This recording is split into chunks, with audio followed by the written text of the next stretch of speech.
Hello बच्चों। आज का हमारा टॉपिक है कंज्यूमर राइट्स, उपभोक्ताओं के अधिकार। क्योंकि जिस समाज में हम रह रहे हैं उस समाज में हर एक व्यक्ति किसी न किसी एक्टिविटी में इन्वॉल्व है। ऐसे में प्रोड्यूसर्स भी हैं और कंज्यूमर्स भी हैं। तो एज अ कंज्यूमर जब भी हम कुछ कंज्यूम करते हैं और अगर उसकी वजह से हमें किसी तरह का लॉस फेस करना पड़ता है या किसी तरह की हार्मफुल सिचुएशन जनरेट होती है तो उसके लिए रेस्पॉन्सिबल कौन होगा। अगर मैं मार्केट जाता हूं और एक प्रोडक्ट खरीद करके लेकर के घर आता हूं तो ऐसे में उस प्रोडक्ट को जो भी मैंने परचेज किया है उसकी रेस्पॉन्सिबिलिटी किसकी होगी। मान लीजिए मैं ईयरफोन यूज कर रहा हूं और ईयरफोन यूज करते हुए अगर उस ईयरफोन में कुछ गड़बड़ी हो जाती है और मेरे कान को कोई डैमेज हो जाता है, या मैं मोबाइल चला रहा हूं और मोबाइल चलाते समय उस मोबाइल में कुछ टेक्निकल एरर आता है और उसकी वजह से वो ब्लास्ट होता है, तो जो ब्लास्ट होगा उसके लिए रेस्पॉन्सिबल कौन होगा।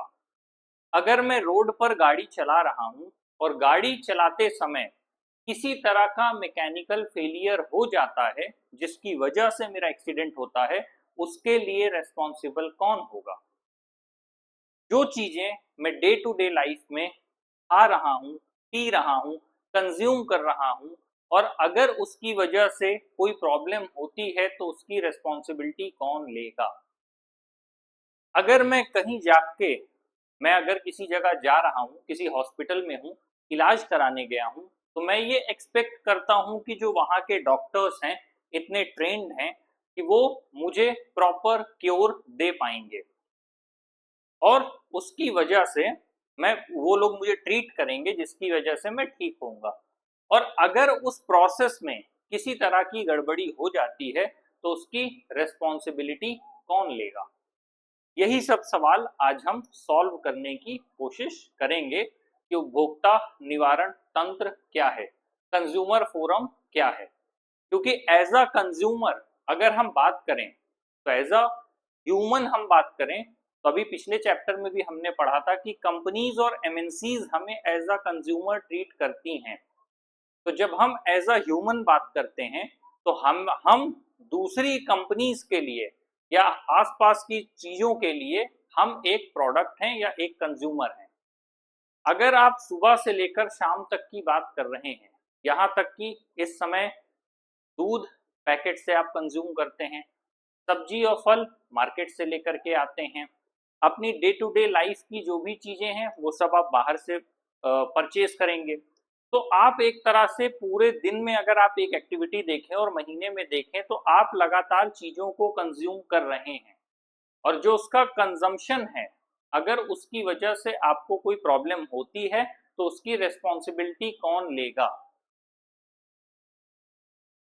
इसके लिए हमें डिस्प्यूट रेड्रेसल मैकेनिज्म बनाया गया है।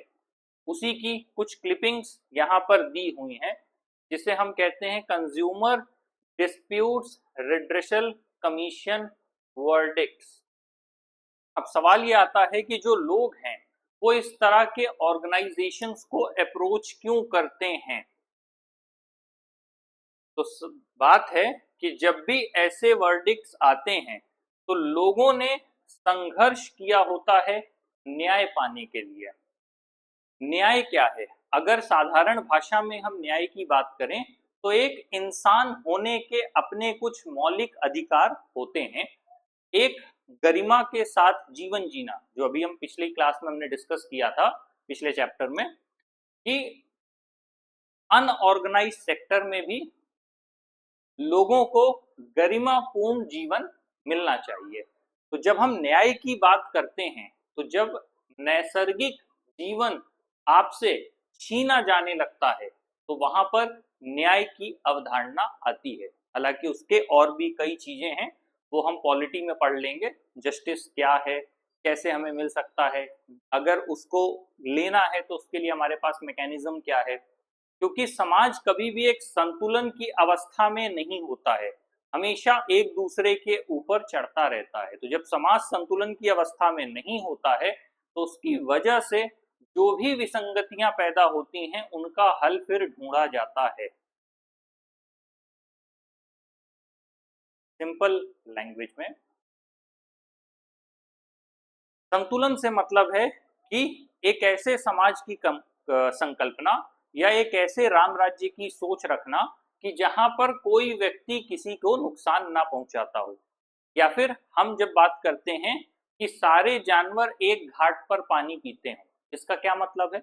इसका बेसिकली मतलब ये होता है सभी पशु एक घाट पर पानी पीते हो, इसका मतलब सिर्फ इतना है कि वहां पर एक दूसरे पशु के प्रति जो हिंसकता का भाव है वो खत्म हो गया है। वो मतलब एक पीक लेवल की एक संकल्पना है, एक इमेजिनेशन है, बट इन रियलिटी ऐसा नहीं होता है। समाज में जो भी लोग हैं वो चाहे सत्तासीन हो या ऊपर किसी भी सोसाइटल स्ट्रक्चर में हायरार्की में अपर क्लास से आते हो, वो अपने से नीचे क्लास के लोगों को एक्सप्लॉइट करने की कोशिश करते हैं। और जब निचले तबके का व्यक्ति अपने लिए आवाज उठाना शुरू करता है, वहां से न्याय की अवधारणा शुरू होती है। और जब भी आप आवाज उठाएंगे तो आपकी आवाज को सप्रेस करने की कोशिश लगातार की जाएगी। तो ये जो लोग हैं जो इस मैकेनिज्म की तरफ गए, ये वो लोग हैं जिन्होंने स्ट्रगल किया जस्टिस पाने के लिए। साथ ही क्या तरीके थे जिसकी वजह से उनको जस्टिस नहीं मिल पाया। तो जब भी हम फेयर ट्रायल की बात करते हैं, फेयर ट्रायल से क्या मतलब है कि हर व्यक्ति का अपना अधिकार है, उसको उस अधिकार के हिसाब से हर चीज मिलनी चाहिए। इन अ सिंपल वे, जब भी हम एक कंज्यूमर के तौर पर राइट्स की बात करते हैं तो हमारा ये अधिकार है कि हम एक फेयर डील ले पाएं।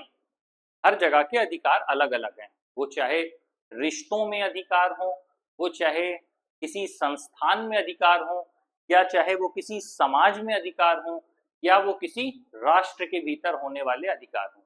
तो हर एक जगह पर जो अधिकार की स्थिति है वो डिफाइंड होती है। तो जिस तरह की सिचुएशन है उस तरह से आपके राइट्स एंड रिस्पॉन्सिबिलिटीज डिसाइड होती है।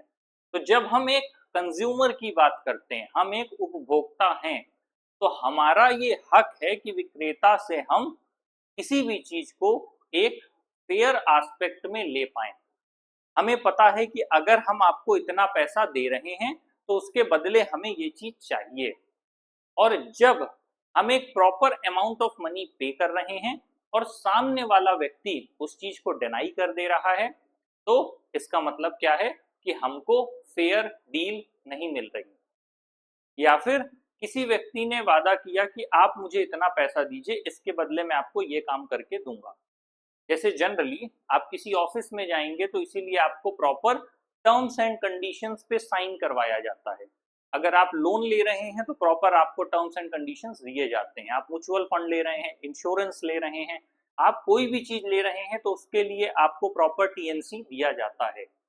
उसका वही पर्पज है कि आपको ये पता है कोई भी चीज हिडन नहीं होनी चाहिए। टीएनसी से मतलब बहुत सिंपल सा है कि अगर दो लोगों के बीच में डील हो रही है और आपने उसमें कुछ ऐसा छुपा लिया जो आप बाद में ले जाकर उसको बताएंगे।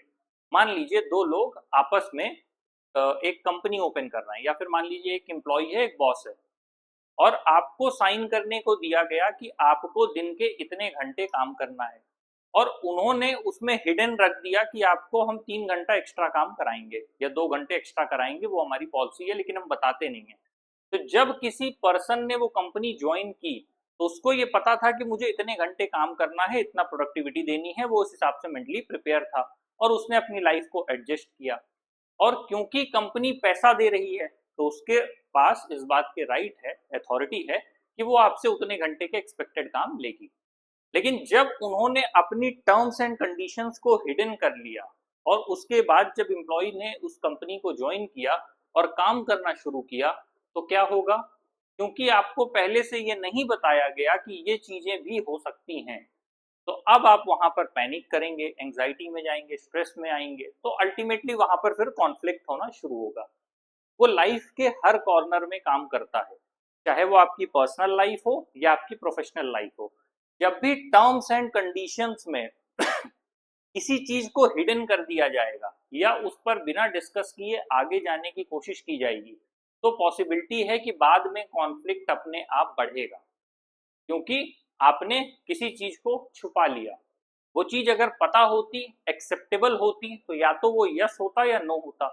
तो समय रहते किसी डील का ऑफ हो जाना बेटर है, रादर देन किसी टर्म्स एंड कंडीशंस को छुपा लिया जाए और गलत तरीके से उस डील को कंप्लीट किया जाए, क्योंकि आगे चल के वो कहीं ना कहीं कोलैप्स कर जाएगी। तो आपको चीजें पता होनी चाहिए प्रॉपर वे में।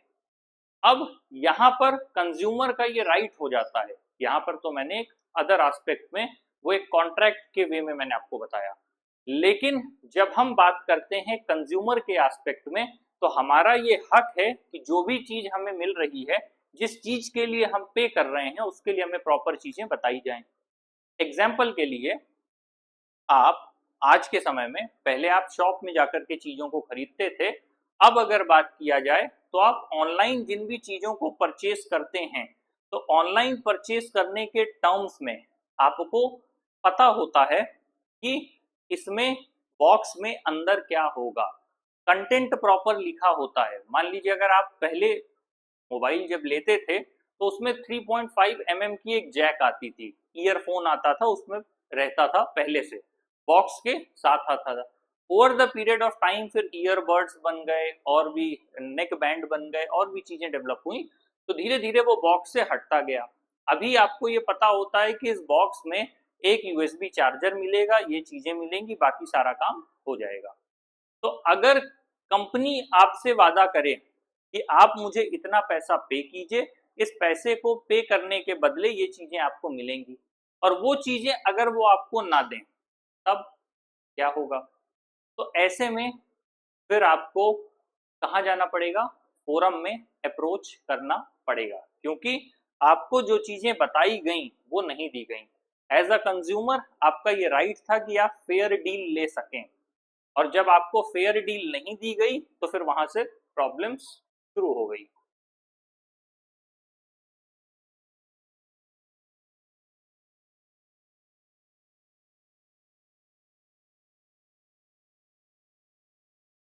DU teacher gets rupees 45,000 for flawed phone bill।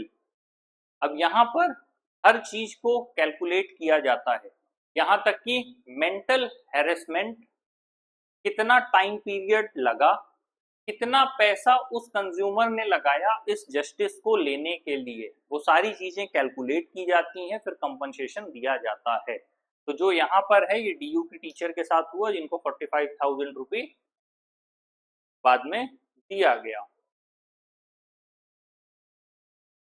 इनको एक टेलीकॉम फर्म ने कोर्ट में इनको कंपनसेशन क्यों मिला? क्योंकि डिस्प्यूट कितना था? 400 रुपीज के बिल का डिस्प्यूट था, और कंपनसेशन में कितना मिला? 45,000। उसका रीजन सिर्फ और सिर्फ यही है।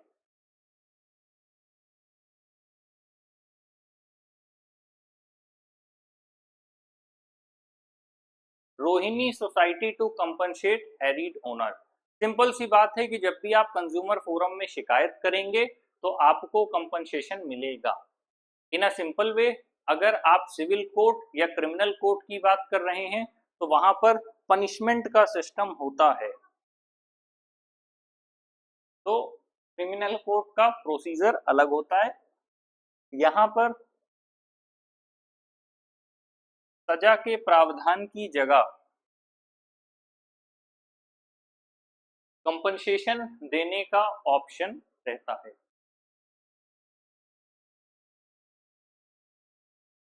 Bank find ₹15K for sloppy service. तो जब भी आपको ये चीजें देखने को मिलेंगी तो आपको अपने आप पता चल जाएगा कि जो भी कंज्यूमर है उसके साथ कुछ ना कुछ गलत हुआ है।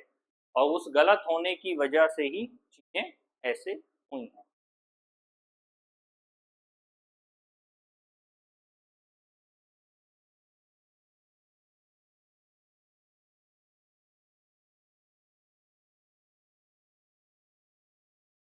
हम जब भी मार्केट में पार्टिसिपेट करते हैं तो हम प्रोड्यूसर और कंज्यूमर दोनों होते हैं। जब हम प्रोड्यूसर की बात कर रहे होते हैं तो गुड्स एंड सर्विसेज देने की बात होती है, वो चाहे एग्रीकल्चर में हो, चाहे वो इंडस्ट्री में हो, चाहे वो सर्विसेज में हो। तो एज अ ह्यूमन हम मार्केट प्लेस में प्रोड्यूसर भी होते हैं, कंज्यूमर भी होते हैं। जो प्रोड्यूसर हैं वो कंज्यूमर भी हैं, ऐसा जरूरी नहीं है कि अगर आप प्रोड्यूसर नहीं, अगर आप प्रोड्यूसर हैं तो भी कंज्यूमर होंगे, प्रोड्यूसर नहीं है तो भी तो कंज्यूमर होंगे एज अ ह्यूमन, क्योंकि कंजम्पशन हमारी लाइफ का एसेंशियल पार्ट है, आप उसको मिस नहीं कर सकते, आप उसको छोड़ नहीं सकते। और जो कंज्यूमर्स हैं वो मार्केट में पार्टिसिपेट करते हैं कैसे, परचेज करके गुड्स एंड सर्विसेज को जो भी उनको जरूरत होती है। तो एज अ प्रोड्यूसर जब आप पार्टिसिपेट करते हैं तो गुड्स एंड सर्विसेज के सेल के पार्ट में होते हैं, जब एज अ कंज्यूमर आप पार्टिसिपेट करते हैं तो गुड्स एंड सर्विसेज के परचेज करने के पार्ट पे होते हैं, जो भी आपको खरीदना होता है वो आप खरीदते हैं। जब भी इस तरह की बात उठेंगी तो किसी न किसी चीज के लिए रूल्स एंड रेगुलेशंस होना बहुत जरूरी है। मान लीजिए कि अगर फ्री प्राइसिंग दे दी जाए कि कोई किसी भी चीज को कितने में भी बेच सकता है, अगर एक रेगुलेशन ना हो मार्केट में और आपको कह दिया जाए कि कोई भी कुछ भी खरीद सकता है, तो फिर उससे दिक्कत होना शुरू हो जाएगी। क्योंकि आप देखते भी हैं जब आपदा का समय होता है या कभी कभी आप जाएंगे रेलवे स्टेशन में या फिर स्पेसिफिकली आप हिल स्टेशन में जाएंगे, तो हिल स्टेशन में जो भी चीजें हैं वो एमआरपी से ज्यादा पर आपको दी जाती हैं। एमआरपी से ज्यादा पर दिए जाने का क्या मकसद है, वो सिर्फ और सिर्फ इसीलिए दी जाती हैं क्योंकि उससे वहां तक ले जाने का जो लेबर कॉस्ट है वो ज्यादा होता है।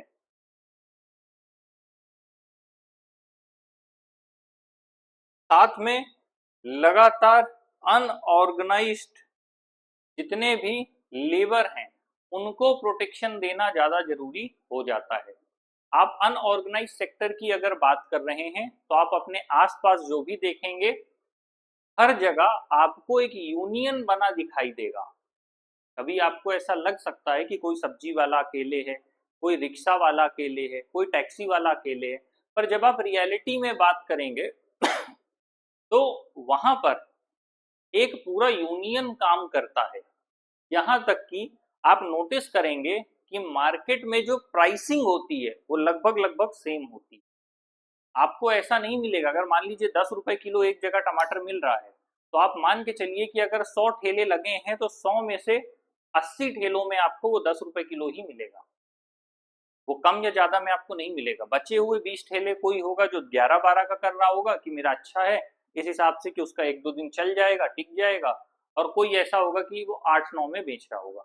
लेकिन इन जनरल अगर आप मार्केट में जाएंगे तो आपको मार्केट की जो समानता है वो इस आधार पर दिख जाएगी, वो हर चीज को लेकर के है। आप सोचने वाली बात है कि आप इतने बड़े मार्केट में जाते हैं जिसे हम मंडी कहते हैं, आपको तकरीबन रेट एक ही मिलेगा किसी भी सब्जी का, किसी भी फल का। अगर मान लीजिए सेब आपका 100 रुपए किलो, 150-200 रुपए किलो है तो वो आपको हर जगह फिर उतने का ही मिलेगा। वो एक तरह का क्या है, उनका यूनियन है। और अगर नहीं होता है तो फिर उसको प्रॉपरली रेगुलेट किया जाता है। आप टैक्सी के किराए की बात करेंगे, आपको ऐसा नहीं मिलेगा कि मान लीजिए आपको 10 किलोमीटर टैक्सी में जाना है तो एक में आप 10 रुपए किराया होगा, एक में 50 होगा, एक में 100 होगा। लगभग लगभग किराया सबका सेम होगा कि यहाँ से यहाँ तक इतनी दूरी का आपको 50 रुपए देना है तो बस उतना ही देना है, ना किसी के में कम मिलेगा ना ज्यादा मिलेगा। वो एक यूनियन के तहत काम किया जाता है। और जब भी उन्हें लगता है कि हमारी समस्याएं बढ़ रही हैं तो उनके अपने यूनियन लीडर्स होते हैं और फिर वो आगे सरकार को अप्रोच करते हैं अपने काम को ठीक करने के लिए। इसीलिए अनऑर्गेनाइज सेक्टर में आपको हमेशा ऐसा देखने को मिलेगा कि एक्सप्लॉइटेशन को रोकने के लिए वो लोग हमेशा ग्रुप में रहते हैं। तो ये भी एक तरह से अपने राइट्स को सिक्योर करना है।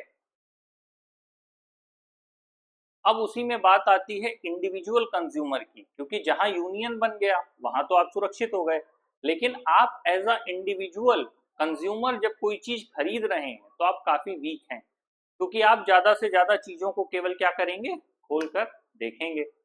देखने का मतलब कोई भी चीज आपको सामान आपको खरीदना है, मान लीजिए आपको टीवी खरीदना है, fridge, washing machine, mobile, earbuds, कुछ भी आपको घर का घरेलू आइटम खरीदना है, तो उस घरेलू आइटम को खरीदने के लिए आप एक प्रॉपर ऑनलाइन चीजों को चेक कर सकते हैं, उसके बाद ही आप आगे जा पाएंगे।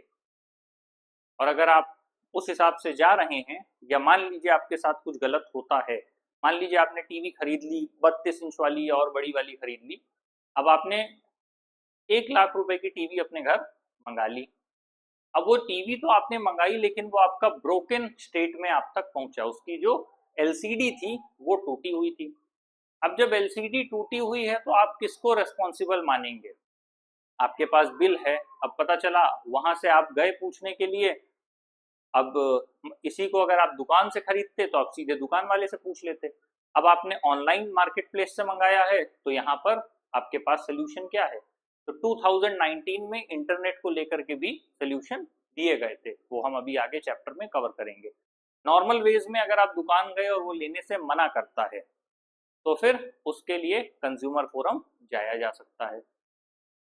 इसके अलावा मान लीजिए आपने दुकान से कोई चीज ली और वो पहले से एक्सपायरी है, तो जब कोई चीज एक्सपायरी है और आपने उसको कंज्यूम किया, तो उसके कंज्यूम करने से जो नुकसान हुआ उसकी रिस्पॉन्सिबिलिटी कौन लेगा? वो दुकान वाला लेगा जो सेल कर रहा है, या वो कंपनी लेगी? इसीलिए जब कोई भी आइटम एक्सपायर होता है तो दुकान वाले उसको उठा के वापस से होलसेलर को भेज देते हैं, उनकी रिप्लेसमेंट पॉलिसी होती है। तो अगर उसको कंज्यूम करने की वजह से आपको कोई दिक्कत होती है, तो उसके लिए भी फिर आप as a individual person consumer forum जा सकते हैं। क्योंकि कई बार जो सेलर हैं वो अपनी रिस्पॉन्सिबिलिटी को शिफ्ट करने की कोशिश करते हैं। अब अगर मान लीजिए, इसीलिए कहा जाता है कि मान लीजिए किसी प्रोडक्ट में एक्सपायरी डेट नहीं है और तब आपने कंज्यूम किया, एक में तो है कि वो एक्सपायर हो चुका है, तो फिर आपको पता है कि आप शॉपकीपर को ब्लेम करेंगे। अब अगर किसी में एक्सपायरी है ही नहीं और उसके बाद कुछ हो जाता है, तो अगर शॉपकीपर होलसेलर को ढूंढेगा, होलसेलर कह देगा मेरी रिस्पॉन्सिबिलिटी नहीं है, मैंने तो इनको दिया था। तो ये बर्डन शिफ्ट भी ना हो, इसके लिए यहाँ तक कि आप एक दवाई भी लेते हैं तो उसमें बैच नंबर से लेकर के सब पड़ा होता है। आप कभी ये मत सोचिए कि अगर आपने कोई दवाई उठा ली, या कोई ऐसी दवा, बहुत सी ऐसी दवाइयां हैं जो रिस्ट्रिक्टेड होती हैं, क्योंकि वो ह्यूमन के इम्यून सिस्टम को गलत ढंग से बैडली इंपैक्ट करती हैं। दवाइयां भी तभी दी जाती हैं जब ये देख लिया जाता है कि ये तो लॉस होना ही होना है। इस लॉस को कवर करने के लिए, उस दवा को प्रिवेंट करने के लिए रोका जाता है, उसका प्रिवेंटिव मेजर होता है। ऐसे चीजें नहीं काम करती।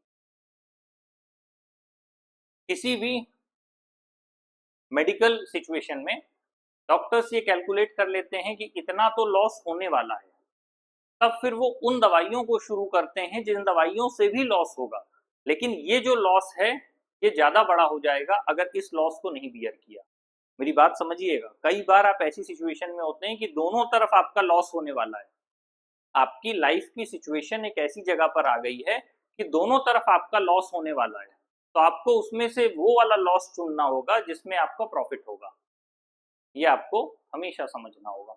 ऐसा लॉस आप नहीं चुन सकते कि जिसके बाद आपको और लॉस बियर करना पड़े। इन सिंपल टर्म्स, जब आप बात करते हैं, कभी भी आप सुनते होंगे कि हाथ में इन्फेक्शन फैल गया, तो डॉक्टर्स सजेस्ट करने लगते हैं कि उतना हाथ काटा जाएगा या क्या होगा। तो हम फिलहाल इस क्लास में ये समझ रहे हैं कि कंज्यूमर के साथ अगर कोई भी प्रॉब्लम होती है तो वो फोरम पर जाकर के रिपोर्ट कर सकते हैं।